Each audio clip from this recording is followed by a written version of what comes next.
Our final speaker today is Dr. Mark Hamilton, someone who's very well known to all of you and to our organization, and a very, very well-respected person by our organization. Dr. Hamilton practices in Calgary, Alberta, and he graduated from McGill University in 1983, did his Neurosurgery Residency at the University of Calgary, and received his FRCSC in 1991. He did fellowship training in cerebrovascular, skull, base, and pediatric neurosurgery at the Barrow Neurological Institute in Phoenix, and joined the University of Calgary Department of Clinical Neurosciences in 1994, where he's Professor of Neurology with additional appointments in the Surgery and Pediatrics Department. He was Chief Division of Pediatric Neurosurgery from 2002 to 2011 and Director of Neurological Oncology Program. Dr. Hamilton established the Calgary University Adult Hydrocephalus Program and started the University of Calgary Adult Hydrocephalus Clinic. I think those of you who have experienced hydrocephalus yourself or in your family know how difficult the transition is from pediatric care, where you're a hospital where everyone is familiar with the condition, to an adult hospital situation or an adult medical support, where it's a tough job. So the fact that Dr. Hamilton is trying to make it easier for adults with hydrocephalus, I think, is a really admirable thing. He's chair of the International Adult Hydrocephalus Clinical Research Network, which has 8 sites in 3 countries. His main clinical and research interests are the diagnosis and management of hydrocephalus in adults. Dr. Hamilton is also a member of the Board of Directors and Medical Advisory Board for Hydrocephalus Canada, our organization, and for that, of course, we are so deeply appreciative. Dr. Hamilton will be providing an update on adult hydrocephalus clinical research, and I think I'd like to turn it over to you, Dr. Hamilton. Thank you, Paul. I'm just going to, thanks for the introduction. I'm going to put up some slides and see if everybody can everybody see that? Should say Adult Hydrocephalus Clinical Research Update. Yes, we can see it. Okay, great. So I'm going to give you a bit of an overview of things that have happened, and some within the network and some within just here in Canada. And it's this is the kind of conversation that we could, there's so much going on now. We could probably spend hours talking about it. We're going to talk about some of the highlights. There, let's get this started. There. So just some disclosures. I've received some honorary from Integra Canada and Integra Global. I'm on the Data Safety Monitoring Board for Cerebrovasc, and you heard about my society involvement in the network. So one of the challenges with clinical research that we see is that most studies are single center retrospective series. In other words, a center decides to look back 15, 20 years and talk about what their experience has been. And that has a weaker significance and not as much power. Prospective or multi-center work, which is much more powerful, is relatively uncommon, although it's getting more common. Randomized clinical trials are rare, and when they're done, they're often too small or weakly powered to provide useful results, and they're often negative. A lot of the definitions people use are lacking or inconsistent. So people are going to talk about shunt infection, and you'll find you go through the paper and nobody's actually said what a shunt infection is. Even though we have our own impression of it, you have to have criteria. So it makes it, I think, it's very frustrating. So back in 2012, we started working to try and create a clinical research network, the Adult Hydrocephalus Clinical Research Network. It now has 8 centers. So we started enrolling patients around 2015. COVID has certainly had an effect on our functionality, but we have some other things we're doing, and the registry is still running, and I'll show you some of that in a minute. What's the purpose of a registry? Well, you collect data in an organized and very structured fashion from multiple centers. So rather than having a one-off where a center says, we do it this way and we're really good at it or really bad at it, we're using old data. This is all fresh, new data from multiple places. So you get a faster collection of information. So you can often get larger groups. The bias, bias means that the things that you may unconsciously be doing or may be happening because you see a certain population, in some places a certain population who in the US, for instance, might have health insurance, whereas the ones who don't have health insurance aren't getting to receive care, etc. So it helps reduce that kind of bias. And it also helps us collect data that we can use to generate questions and hypotheses for future research, and collect prospective data for preliminary data for prospective trials. Often when we're applying for research grants, one of the big complaints is, well, you don't have any preliminary data to say you can do this. And it becomes the old catch-22 circular thought process. You need the data to get the research dollars, you need the research dollars to get the data. And so you just get stuck in this loop. And the research network has been extremely helpful with that. This is a picture. I now classify things as pre-COVID and post-COVID, but this was us just before COVID hit in the fall of 2019. These are the members, research coordinators, neurosurgeons, neurologists participating. We basically were looking for people at 18 years of age or older who had hydrocephalus. So that starts off by being you have big ventricles, so the fluid chambers in your brain are big. And we use a very basic measurement. It doesn't necessarily say that the CT or MRI is causing your problems. It's a starting point if you have small ventricles and you don't have hydrocephalus. And we, of course, except for our iNPH, which we wanted to do from a point of suspected iNPH, which we'll talk about shortly, they could be with or without a history of surgery. It was prospective, not consecutive. By consecutive would mean that every single patient came in, and the funding would not allow us to do that. It'd be nice, but we just don't have that ability. And we had great enthusiasm amongst patients to consent to participate. I always like to start a talk by saying that adult hydrocephalus is not one disorder. There's lots of different names out there, but these are the four basic groups of adult hydrocephalus. If you had hydrocephalus as a child and you're an adult, then we call that transitional. When I first set this up, it was because these represent different clinical issues and different challenges for the patient and for the physician. Unrecognized congenital, so no treatment as a child. These are people showing up with hydrocephalus they were probably born with or developed shortly after birth, but they're in their 30s, 40s, 50s, and even I've seen up into the 70s with their first presentation. Acquired, you had trauma, a bleed in the brain from an aneurysm, infection, and then what we refer to as idiopathic normal pressure hydrocephalus. And for that is a disease of the elderly.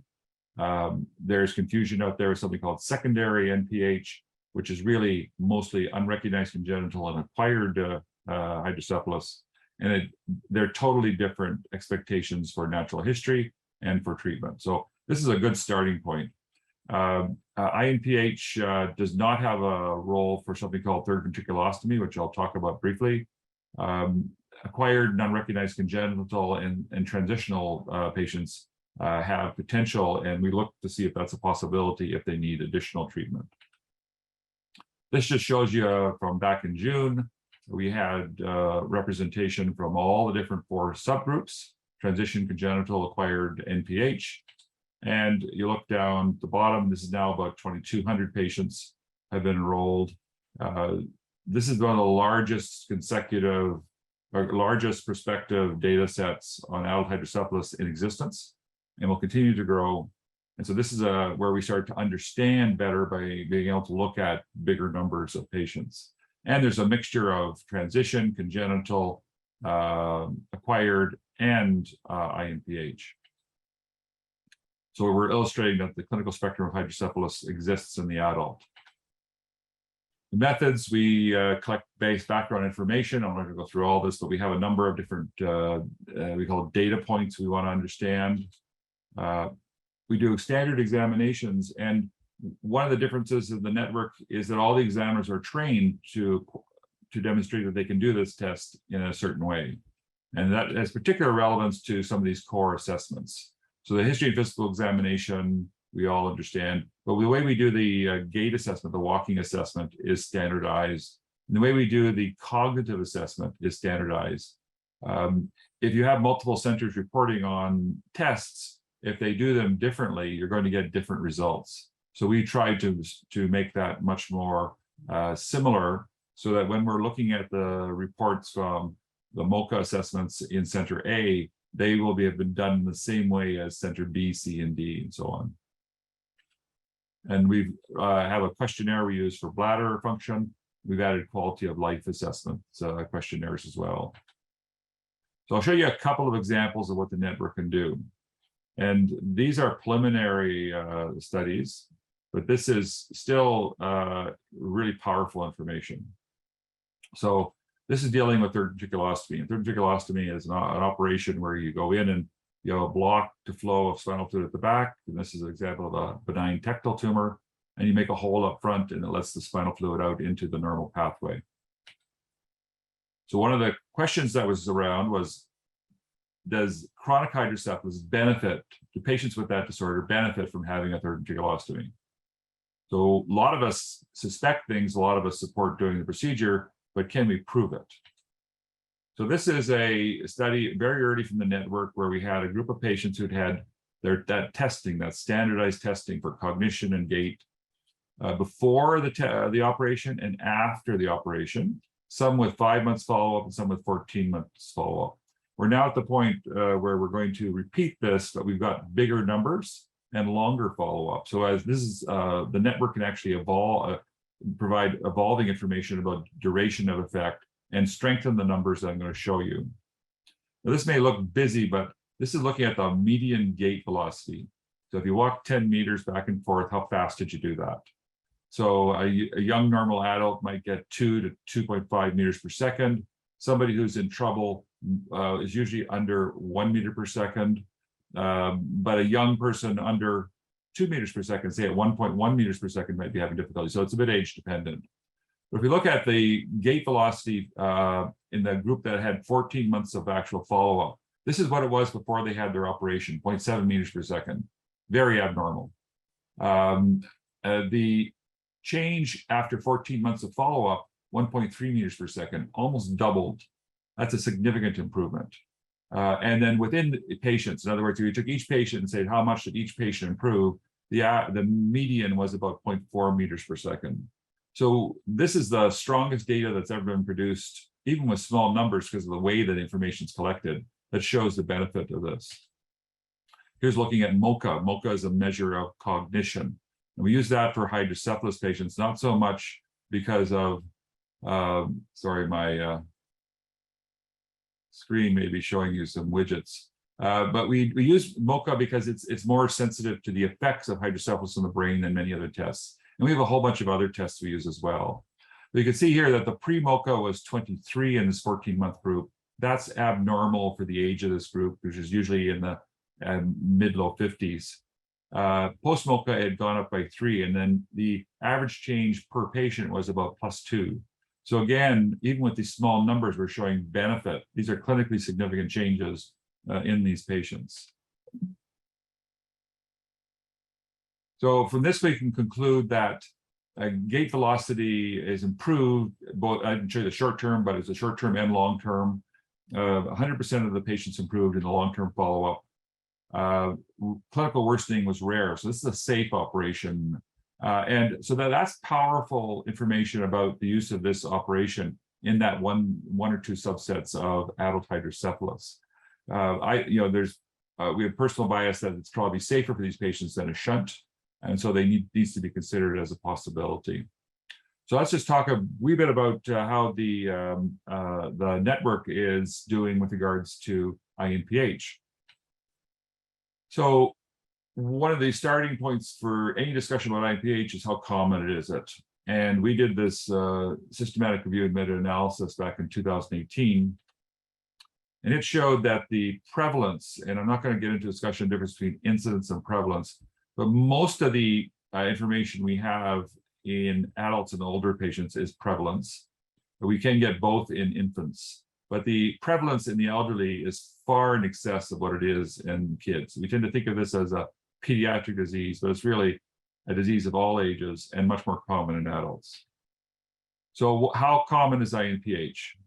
So iNPH, just to start off with, I'll mention, is the only treatable cause of cognitive disorders of dementia. So whereas at this point, we're still stuck not being able to provide significant treatment for Alzheimer's, we can help patients with iNPH as long as they don't wait, or their disease has not gotten to the point where it's not fixable. So iNPH, and this is not the secondary iNPH that I mentioned briefly before, greater than 65 years, 175 per 100,000, greater than 80 years, 400 per 100,000, and up to 6% in one of the studies that came out of Sweden. So you compare that to brain tumors, 175 per 100,000, uses the lowest number there. Primary brain tumor, everybody knows what a brain tumor is, 48 per 100,000. Glioblastoma, the worst of the brain tumors that we encounter, 9.2 per 100,000. And yet, when people, if you go into a room of people and you ask people how many people know what a brain tumor is, they do. Ask them how many people know what iNPH is, they don't. So we have a lot of work to do to increase the awareness of this and increase the access to care. Some basics about iNPH. You must have big ventricles. We still get referrals of people with small ventricles. So you have to have big ventricles. The fluid chambers need to be big. You have to be older. We've dropped the criteria to 60 years of age, but the average age is about 77 to 78. It's not 40, it's not 45. Those are different disorders.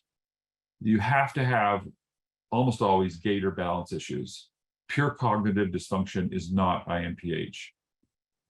You must have other diagnoses considered. So we need to go through what we call a differential diagnosis. You need to sort through, do they have spinal stenosis? Do they have other things that could explain the problems they're having? Not all patients with big ventricles, with big fluid chambers, actually have active hydrocephalus. And you can sometimes get that occurring even with changes in age and with other disorders such as Alzheimer's. And not all hydrocephalus effects are reversible. So that's one of the challenges, is trying to find the optimal time to identify and treat somebody, because we know that the evidence is coming out now that iNPH is, patients with it will reach a point where they will not be responsive to treatment. So this is a paper that came out recently from the network, Safety and Effectiveness of the Assessment and Treatment of Idiopathic Normal Pressure Hydrocephalus and the AHCRN. So safety and effectiveness of assessment and treatment. That was the goal of the paper, to show those issues.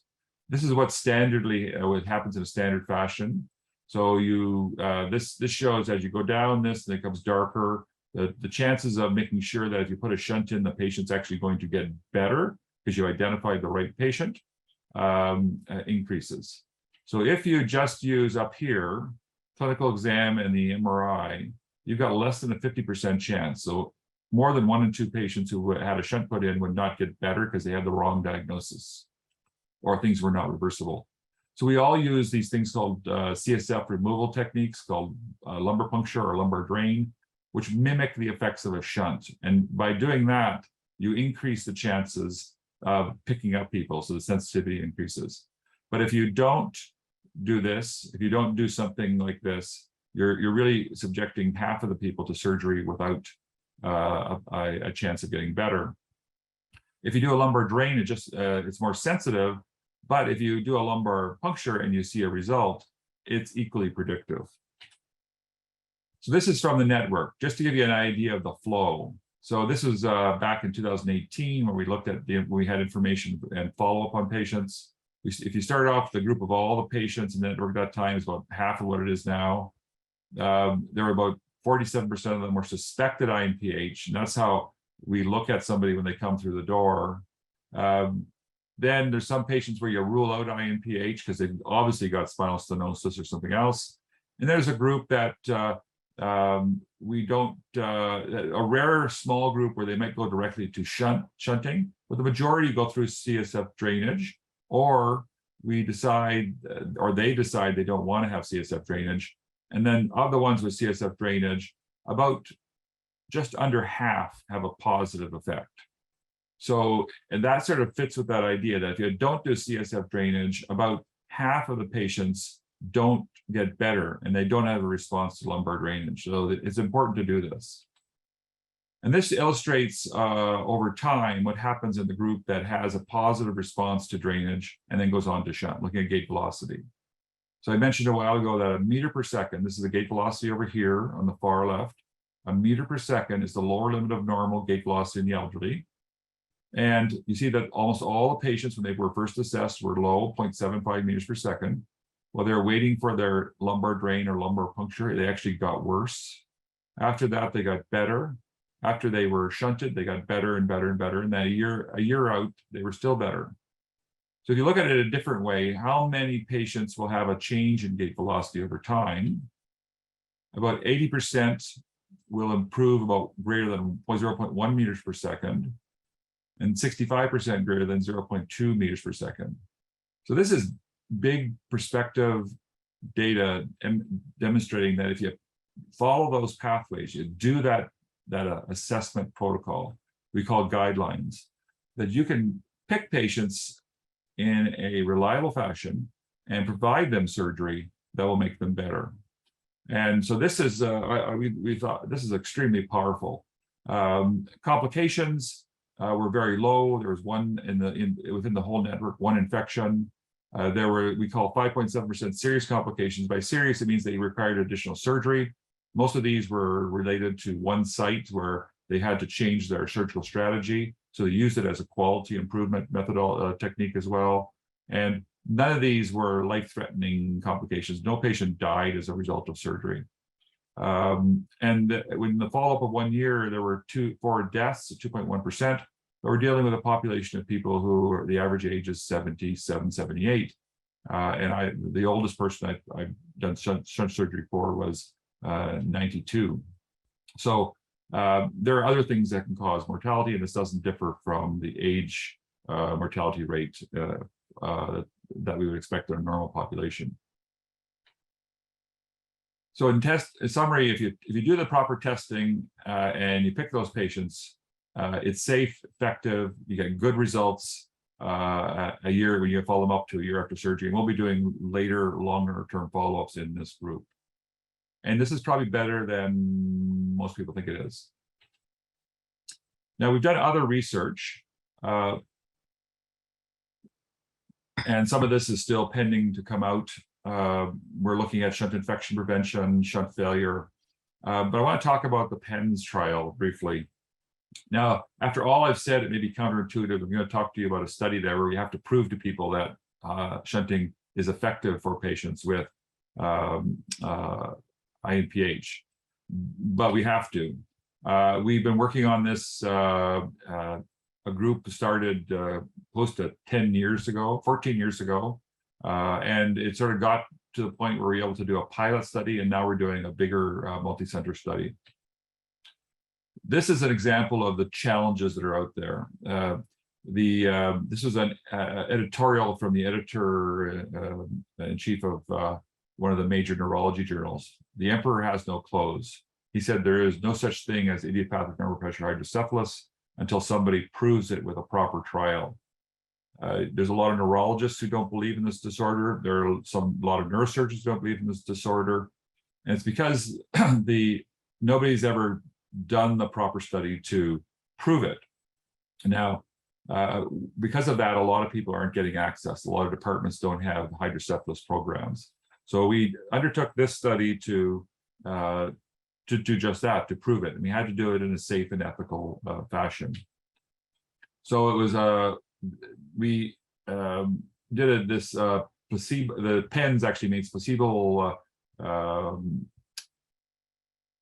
Sorry, I did for that. I can never remember what PENS is because it was an acronym that came out. But basically, it's a prospective study done over multiple centers. We used a particular type of valve, not because that valve is the valve people have to use to treat hydrocephalus, but because one of the settings is a virtual off, and we can program that valve without actually letting the patient or the assessor know what the result is. And we're able to. Everybody goes through, and I'll show you the protocol here in just a sec. Everybody receives the same surgery. Everybody gets the same valve, but half of the patients randomly have the valve in we call the off position, virtual off, and half of them are open. And then 4 months later, so we go down here, we randomize open, off, and then 4 months later, everybody is turned to the on position again, so that the on people stay on, the off people are then on, and they still don't know how they are, and the assessments go through to 12 months. So the pilot's just been accepted for publication. And this is a summary graph. And what I want to just illustrate is that the safety here. So we knew that this was not going to have the numbers to prove this. There's a definite trend, and I think the bigger trial that we're doing will prove it. The pilot had 18 patients. The big trial, which will also collect a whole bunch of other different information, will have 100 patients. And if you look, this is gait velocity. There's that meter per second again. So this is, the blue is the treatment group, or sorry, the control group. So they're the group that had the valve closed. So if we do a baseline, here's the gait velocities. At 4 months, this group really hasn't changed that much. If you follow this line, it's relatively flat. When we open their valve, they quickly get up to the effective treatment level. The other group improves because their valve is open, and then they continue to improve up to 8 months. So by doing, there were no major problems with falls, but we were able to, thank you to the willingness of patients and their families to help us work with this trial to prove that we can do the trial.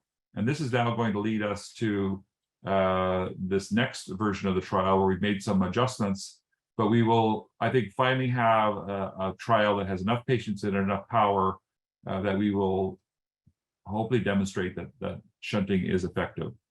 We're also looking for other information that might save us from having to do lumbar punctures or lumbar drains. We're looking at very sophisticated MRI imaging on all the patients, neuropsychology testing, and CSF testing. So that's the PENS trial 2. It's, I said 100 patients. There's 20 centers in the United States and Europe, 2 in Canada. We dropped it down to 3 months rather than 4 months for the delay. We're adding a bunch of other measures. You know, I think I focused on gait velocity, but it's also a problem of balance. So there's something called Sedenti score that helps with that. The neuropsychology batteries, and then collecting MRI, CSF, etc. So when this trial, we actually have enrolled, I think, 3 patients in this trial. Our site was just activated last week, so we will be starting to screen patients. It will probably be about 1.5 to 2 years of recruitment, and then a year of follow-up, and then we'll start then spreading the word after we do the analysis. So that's basically the network. I'm going to briefly go through 2 things I've done in Calgary, because even though I've emphasized that, you know, multi-center is really good, you can still do a lot in your own centers if people in their own centers, if they do prospective controlled work. So I'm going to look at 2 issues: shunt infection and shunt failure. This is just to show you the baseline of basis for how bad shunt surgery is out in the real world. If you look across the United States in 2015, this physician Joe Pyatt published this using data from the nationwide readmissions database in the United States. Lots of operations, almost 50,000. Of those, if you notice, the majority are adults and elders. Again, just sort of supporting what I said before, that while it's a disease of children, it's a more common disease in adults, 85%. This is the failure rate. This is called a Kaplan-Meier curve. So here's 50% failure. And I'm going to show you this again to come back to our data. If you go across, we'll be looking at children, elders, adults, or infants. At 100 days, that's 3 months, almost 50% of these shunts have failed. So shunt infection is a cause of failure. We just published this in August. We use a simple little technique that they've been using in children for a number of years, not bothering to require antibiotic impregnated catheters. That's a catheter where it leaches antibiotics into the tissues. It's supposed to reduce the risk of infection. It is expensive, and we don't think it's required. We did a bundle, simple things in the OR, making people follow a recipe, just in terms of reducing contact of the shunt with the skin, using an alcohol-based chlorhexidine solution for cleaning the skin, making sure it dries, some antibiotics before. So this is all summarized in the paper. Looking over time, we did look 18 months before we collected prospective information, and all of the infections were adjudicated by something called the Infection Prevention Committee. And they told us if we had an infection in a patient. So before that, the average infection rate was about 6.8%. It dropped down to 4% when we started the bundle. We then changed the bundle to go from what often you see as skin prep, which is brown or providine skin prep, to chlorhexidine alcohol, and that dropped the infection rate down to 0. So this is looking at data from 621 consecutive shunt surgeries. So it's powerful because it's consecutive. We have an outside adjudicator, and it used something very, very simple, but we had a dramatic effect. So, I don't think we're going to eliminate shunt infections because it's a complex problem, but we have reduced them substantially, and the benefits of that to patients in the healthcare system. What we learned from this is this bundle, putting things together, is essential. You need to get everybody in the operating room sort of on the page for what we're doing. You have to carefully follow the patients. If you don't follow patients, you don't know whether infections occur. The evidence for antibiotic-impregnated catheters is weak, especially in adults. Is a little stronger, possibly in children. And the infection rates we should be aiming for 1 to 2%, not 5 to 10%, which is very common. And then the final one I want to talk about is just reducing shunt failure. So we implemented a quality improvement study using something to help us pass the catheters to pick the entry point, called frameless navigation. We do an MRI or CT beforehand. We pick the entry point on the skull, and we map out our incision, and then we can track the catheter as it enters and it goes into the ventricle. And then for peritoneal catheter problems, which account for most shunt failures in adults, we actually started using laparoscopy. And then we followed patients before and after, just like for the shunt infection problem, before and after implementing these techniques. And we call it pre-shout or shunt outcomes, post-shout. And so this is when we have that image guidance and the laparoscopy in place. These were consecutive, just brand new shunt insertions, just under 250 patients. You can see that proximal shunt catheter failures from before were about 6.5%, 0 afterwards. Distal catheter shunt replacement failures, about not accounted for 90% of the failures, but significantly reduced in number afterwards. And valve failures remained about the same. So this is just to remind you the shunt failure rates from that paper by Joe Pyatt. And this is if you go at, this is 1 year here, and you go across here, so that you have like 55% of shunts have failed in elders by 1 year. That's really high. This is the results of our trial. We follow the group that had before we intervened, and when we made those 2 changes.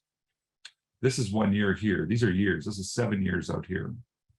So with these changes, beforehand, if you look at 1 year, we were at about 35% shunt failure rates. But with these changes at 1 year, we are about 12% shunt failure rates. So that's a dramatic improvement in shunt outcomes. That means less ORs. That means better quality of life for patients. So you don't have to come back to have your shunt fixed. And this stays for quite a long period of time. If you just look at over time shunt failures, and this big bar here is when we implemented the protocol, so that everybody was getting laparoscopic, everybody was using the image guidance and the infection protocol, of course. But these are the shunt failure rates, bouncing around 58% up and down. And after we implemented that, some minor tweaking to the technique, the failure rates have just gone down, down, down, down. There was a point in my practice where, as I was doing more and more shunt insertions, I was actually, because of the shunt failure rates, we were doing more shunt revisions than shunt insertions. Now it's uncommon for us to have to do a shunt revision. So we can improve how shunts are done if we sort of try and rethink the paradigms that exist have existed for probably half a century. So the message basically is that shunts are effective. Malfunction can occur, and I didn't discuss this, but you can fix this, and effectiveness can be improved. Most shunt complications are minor, not life-threatening, but there's room for improvement in everybody's practice. And there are these simple, relatively inexpensive things that we can do that can have dramatic effects. Thank you. I'm happy to take any questions. Well, thank you very much, Dr. Hamilton. That's a very informative presentation. I just had one quick question myself. iNPH, idiopathic. What does the word idiopathic mean? That's a good question. We tend to use it when we don't understand what the cause is. So idiopathic drug reaction would be a drug reaction where we don't understand why it happened. We just know that you got the drug and you had the reaction. So hydrocephalus, the NPH, for the longest time, nobody had a real grasp on why people get it. There's more and more information coming out. So idiopathic may disappear at some point. And the terminology is important because if we're going to talk amongst ourselves or amongst people treating patients or with patients, we should at least all understand which disorder of adult hydrocephalus we're talking about. So for right now, it just means that we don't have a complete grasp on the causes. And just a curiosity, are you in Alberta now? I am in Alberta, yes. Okay, great. Well, how about Sean? I turned over to you. Are there any questions in the chat for the Dr. Hamilton? Yes, we have one from Bernard. He says a few years ago, there was a presentation at the HCGM conference of a study that examined the connection between iNPH and Alzheimer's. As he recalls, the result demonstrated that the stop-start of the CSF that resulted from iNPH appeared to result in development of the amyloid plaques that have been associated with Alzheimer's. I also have been told that my dear Gilda's neurosurgeon, Dr. Kuzmano in Toronto, has been removing small pieces of brain tissue when installing a shunt and sending them off for biopsy. Have there been any further published research studies in this area? So that's a good question. It's actually a number of questions. First of all, the relationship between Alzheimer's and iNPH. I personally don't think that there is a direct relationship. I think there are other things that cause iNPH. Both of them, however, increase as we get older. So if you have somebody who's with a disorder such as iNPH, where the average age is 77 to 78, or you're in your 80s, you have a high probability of also having Alzheimer's plaques. You may not have Alzheimer's, but you can have the plaques. So people have been looking for all kinds of pathological indicators. So doing little biopsies, and they put a shunt in is one of them. There's some centers where that's routine. There are other centers where that's not done. So I've struggled with the significance of seeing some amyloid plaques in somebody who's 80, who, when we put a shunt, who has all the typical features of iNPH, and they get better with the shunt. So the other thing is that when you look at the CSF, the spinal fluid that comes out, the vast majority of the markers, the things that they look at that are high in Alzheimer's are low or much lower in people with iNPH.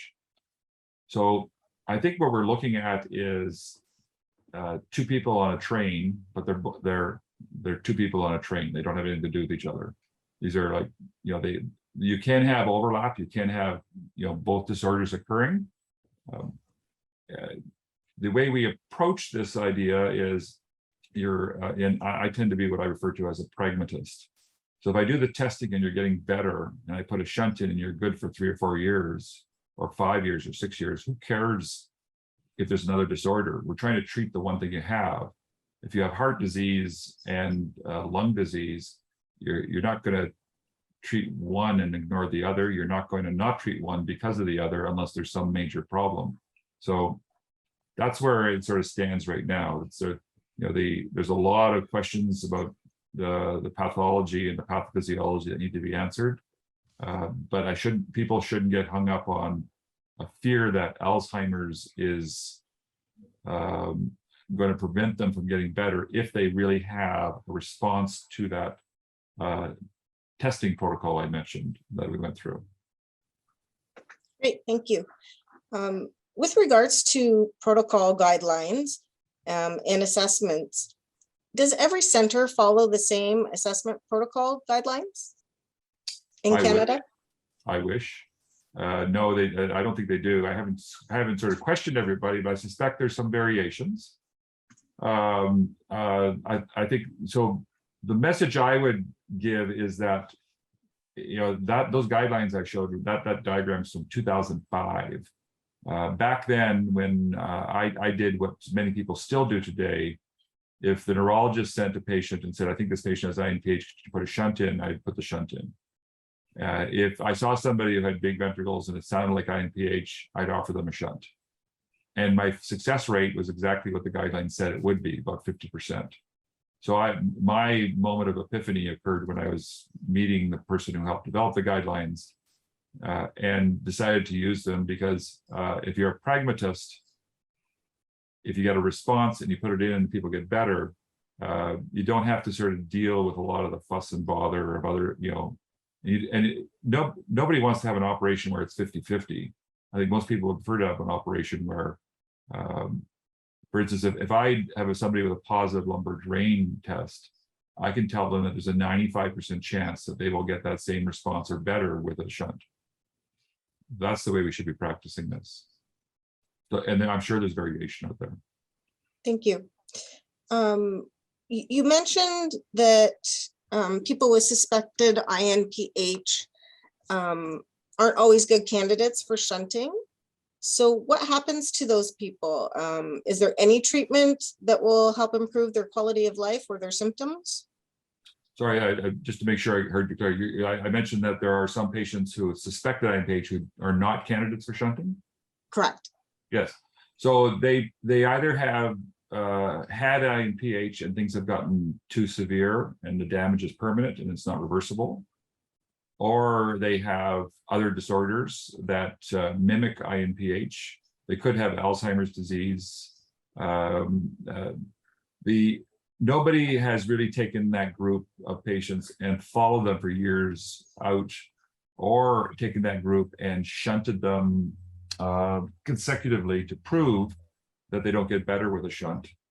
But extrapolating back, if we look again at, you talk to centers where they will shunt somebody who has a negative response to one of those tests, their shunt success rate drops dramatically. Unfortunately, there isn't a shunt solution for those patients. If they have sort of hydrocephalus that's where the damage is too significant, too far along to allow a shunt to help them, there's nothing, unfortunately, that can help them other than the general medical things that can be done to help somebody in that situation. And the same applies if you have this suspected Alzheimer's. We will get geriatrics involved when we can, and that's unfortunately all we can do. Okay, thank you. Philip has a question. Is the success rate of preventing shunt infections? Oh my gosh, it was taken away really quickly. Can someone else read that for me, please? Sure, apologies. Is the success rate of preventing shunt infections replicated in other studies of preventing central IV infection? So I'm not sure exactly what that question means, but so I had the use of central IV infections. Is the success rate of preventing shunt infections replicated in other studies of preventing central IV infection? I'm not sure what central IV infections means, unless you're talking about central lines. So the concept of using bundles of lumping things together to help reduce shunt infection rates has been applied to pediatric shunt infection rates. The Hydrocephalus Clinic Research Network have published 3 papers on this. They were successful in reducing the rate of infection. There's Dr. Okamura in Japan published an adult series. It's much smaller, but a much more complex protocol There's all kinds of protocols that have been used for other types of surgery, such as or interventions, such as central lines in the ICU. That when you put these steps together, and we sort of use the things that we've learned over years or decades, and I think chlorhexidine prep is a big step above the old iodine preps. That when you do all that, you make people follow that recipe. Just like if you're trying to bake a cake. If you bake a cake and you do a sort of in this, just by the make it up as you go along, or you ignore some steps, you don't end up with a good cake. But if you follow the recipe, you're more likely to end up with a good cake, and that's really what bundles are. So that has been replicated in other places. The point of our paper was that you can do this very successfully with very little change in the OR, other than making people follow a recipe.